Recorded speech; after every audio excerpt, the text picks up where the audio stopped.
Hello, everyone. Welcome back to the second part of my discussion on shadow work. And I will once again read, this time it's going to be a very small excerpt from the journal that specifically speaks to the discussion, the topic of shadow work. And what I want to kind of mention that I didn't in the first video, the last video, is I talked a little bit about the fact that this COVID situation, this crisis, which is very. Don't get me wrong. There are people are losing their lives. Family members are being impacted.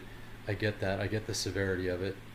I also did mention that this has brought with it the gift of time, the gift of contemplation, the gift for a lot of people of solitude, and some people, it's just been time with their family members or their loved one or loved ones, and time with children, time with parents, and then there's been also separation, which is admittedly sad. It's sad that some people have been forced to take time away from their parents in rest homes, but it has caused a reevaluation. And I like to say that this has kind of put us in a position of, for those of you who are familiar with the movie The Matrix, if you've watched it, if you haven't, I highly recommend it. I highly recommend just looking at that from the perspective of being given the choice. There's the red pill and the blue pill, and the character in that movie, Neo, is given the option of choosing the red pill, which I made a note for myself, is to learn an unsettling or life-changing truth, and the blue pill is to remain in contented ignorance, basically, just to remain in the situation. And we're talking a lot about getting back to normal, and thankfully a lot of people are saying no. What we called normal, we're realizing now we shouldn't have been calling that normal. We were operating in madness. We were operating in a situation where we're living to work. We weren't living to live. We weren't being alive. We weren't truly enjoying every day. We were living for the weekend. We were living for our vacation, our time away. And we've reprioritized now. We've taken time out, and we've really looked at our lives, which is good. It's a great thing to have done that. And so, I think my question to myself and to each one of you is, which pill are we choosing? Are we going to choose the red pill, or are we going to choose the blue pill? Are we going to choose to awaken, to realize this life-settling, life-changing truth, and look at life with a whole new perspective moving forward, and embrace why we're here, embrace love? That's really why we're here, embrace love. Or are we going to go back to being numb, just jumping back on that hamster wheel and just going in circles and working till we die, basically, saving that small carrot of a future that we keep dangling in front of ourselves, or society keeps dangling in front of us, saying that when you get to this point you'll be happy, when you've achieved this you'll be happy, when you can reach this level of success you'll be happy, when we get to retirement we'll be happy. Well, what happens is most of us work ourselves so hard that by the time we get to retirement we're exhausted, we're worn out, and the time that we had put into the future for enjoying life, we're now so run down that we spend our time sitting in front of the television on a couch and just allowing our minds to continue to be numbed by thoughts of fear, thoughts of being fed with information that is related to Do you have these conditions? Do you have, these medical issues? And if so, let us show you what the answer is. And here's the pharmaceuticals that you can take. Of course, then they all come with the side effects. This is not new news. I think everyone knows this, and we've talked about this. But what have we done about it? What have we truly done about it? I'm so happy to say I have friends that inspire me, because they're a husband and wife, friends of mine. They sold their property out there in California, where I moved from. They sold their property, they bought a motorhome, and they hit the road, and they've been touring, and they're posting on Facebook, which I love, because I'm enjoying following their journey, which it's fascinating to me. It's beautiful that they're embracing life. Their kids are grown, the kids have gone on, and they're on their own. And so now they're spending this time together, this quality time together, and they're seeing all these places in the country that if they waited until retirement, they probably would never do it. Probably wouldn't happen. So it's, stories like that are coming out of this situation. So, I hope we're all inspired and motivated during this time of contemplation. I know myself personally, I've undergone a lot of changes, as I've mentioned in the last video, but I don't want this to be just all about me. This is about all of us, as a global family. This is about us taking this journey together and motivating and inspiring one another. So I'm going to go ahead, I'm going to pull up the small excerpt that I didn't read last time, but that I'll read now, and it's relevant to the topic of shadow work.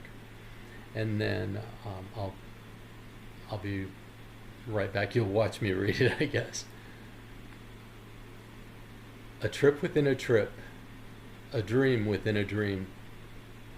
That we exist in this illusion of existence is a testament to the fact that we are doing shadow work.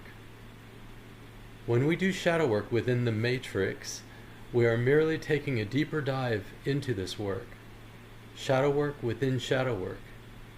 When we judge another's experience in this illusion, we not only judge ourselves, but it's the equivalent of judging someone who's in the midst of a challenging medicine journey and deeply facing their shadow.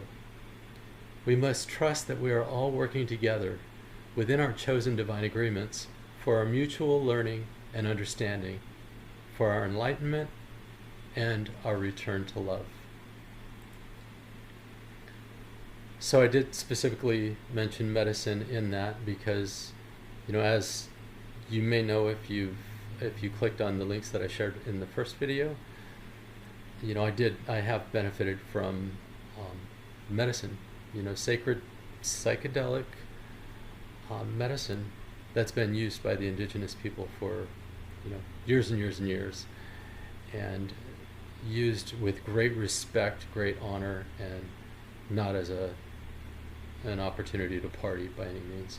So I guess what I wanted to really come across with in this second portion of the video is that we're all here in this, I like to refer to it as the matrix, because I have in dying and crossing over and in medicine ceremony going through the veil, I've been on the other side and I've seen it, and I understand so much more clearly now why we're here. I get it. It's something that I can't unknow. It's amazing to know. It's beautiful. It's a struggle sometimes because I know how beautiful it is on the other side, and there are many times where as a human being I feel incredible grief, for the many losses, and especially the loss of my husband, and I do long for returning to that place that I now know very well as home. When I went and I went through the veil, I crossed through, I was home, and that's the best way I can describe it. It's pretty much indescribable, but it is unconditional love, and it's that unconditional love that I came back with, I can't express it fully because I would die. My body would just, I would literally just disintegrate if I could hold all that fullness of love, that true, true, true unconditional love that is home, that is where we're from. But we're all in the process of remembering. We're all in the process of returning through remembering and returning through learning and learning again to love, to give love, to receive love, which I may have mentioned before is often the hardest for us to learn, and ultimately just to learn to remember to be love, which is what we are and what we came to remember through experience, through this experience and through the contrast that is being brought forth in our lives. So I'm just going to leave it at that. I don't think there's a whole lot more that needs to be said on this topic of shadow work, other than the fact that I am going to put a link to some information that is the teachings of it speaks to the teachings of Carl Jung. And if you're not familiar, I think if you're interested in shadow work, you'll find it very fascinating. But it's kind of a surface level introduction, but then it does go, it kind of dives in some depth, and it will give you the opportunity to,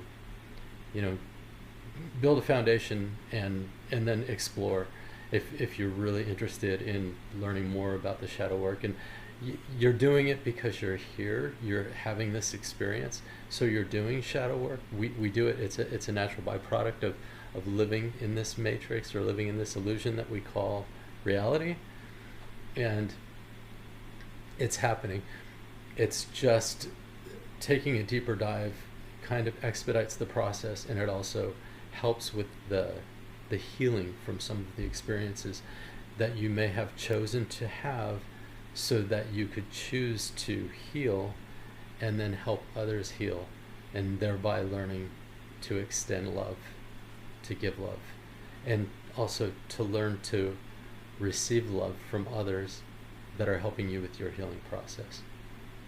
Because that's the most beautiful part of this existence, is the love, just the love. So I'll end there. I get excited. I'll end there. And again, I love each and every one of you. I truly, truly do. I have so much appreciation for each and every person, and I love you. I love you.